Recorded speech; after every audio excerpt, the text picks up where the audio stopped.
Hello everyone, দেখো আজকে আমি ঘরে বানিয়েছিলাম ঝিঙে আলু ডাঁটা পোস্ত। যার জন্য আমি নিয়েছি 2টো বড় সাইজের ঝিঙে, 5টা মাঝারি সাইজের ডাঁটা আর 4টে মতন আলু। সবকটা সবজি আমি ধুয়ে কেটে এখানে রেখে দিয়েছি।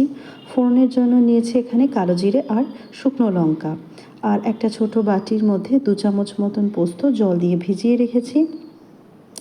ব্যবহার করছি একটু রেডিমেড নারকেলের গুঁড়ো। প্রথমেই দেখো আমি নারকেলের গুঁড়োটাকে একটু গরম জল দিয়ে ভিজিয়ে আধ ঘন্টা মতো রেখে দিচ্ছি। একটু নেড়ে নিলাম, নতুবা এটাতে একটু লাম্প হয়ে যাওয়ার সম্ভাবনা থাকে। ওভেনে কড়াই বসিয়ে কড়াইতে সর্ষের তেল গরম করতে দিয়েছি। সর্ষের তেল গরম হয়ে এলে তাতে ফোড়নটা দিয়ে দিলাম। কালো জিরে শুকনো লঙ্কা ফোড়ন দিয়ে, ফোড়ন থেকে যখন গন্ধ ছাড়বে, ফোড়নটা ভাজা হয়ে যাবে, তখন আমি সবকটা সবজি একে একে ছেড়ে দেবো। সবজিটা ছাড়া হয়ে গেলে সবজিটাকে প্রথমে একটু সাঁতলে নেব, তারপর একে একে দিয়ে দেব নুন, অল্প পরিমাণে একটু হলুদ। এবার আমি এটাকে একটু ভালো করে নেড়ে নেব, যাতে নুন হলুদ সবকটা সবজির মধ্যে ভালোভাবে মিশে যায়। যেহেতু আমি নিজেই বাঁ হাতে ক্যামেরা ধরি, তাই আমি খুব ভালো করে নাড়াচাড়াটা দেখাতে পারি না। আচ্ছা, এবার এটাকে ঢাকনা চাপা দিয়ে একদম লো ফ্লেমে রেখে দেব।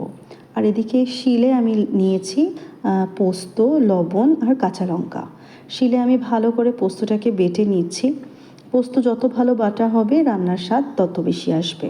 পোস্তটাকে বেটে আমি আলাদা করে তুলে নিয়েছি। আর এদিকে কড়াইয়ের ঢাকনাটা খুলে দেখব যে সেটার কী অবস্থা হয়েছে। দেখো এখানে নিচ থেকে অনেকটা জল দেখা যাচ্ছে। এটা সম্পূর্ণটাই ঝিঙে থেকে বেরিয়েছে, আমি কিন্তু কোনো জল অ্যাড করিনি। ঝিঙে থেকে যে জলটা বেরিয়েছে সেটাতেই আলু এবং ডাঁটা সেদ্ধ হয়েছে। এই পর্যায়ে এসে আমি পোস্ত বাটাটা দিয়ে দিলাম এখানে।